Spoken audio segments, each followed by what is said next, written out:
Ganito ang pagkolekta ng basura sa Japan. Hiwalay ang mga papel, plastik, kagaya mo, tar, lata, plastic bottles, at marami pang iba.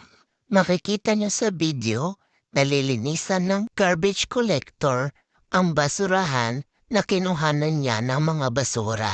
Ang lugar nga pala na ito ay Hamamatsu Eki Station. Dito sumasakay ang mga commuter ng train, bullet train, taxi, at bus. Nasa 50,000 mahigit na katao ang nagko-commute dito araw-araw.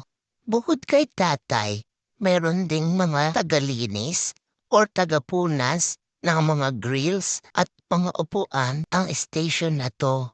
Dahil sa sobrang daming dumadaang sasakyan dito, hindi may iwasan na marami din ang alikabok.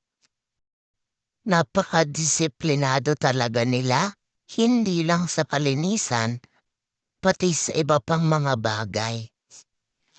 Hay, mapapasabi ka na lang na iba talaga sa Japan.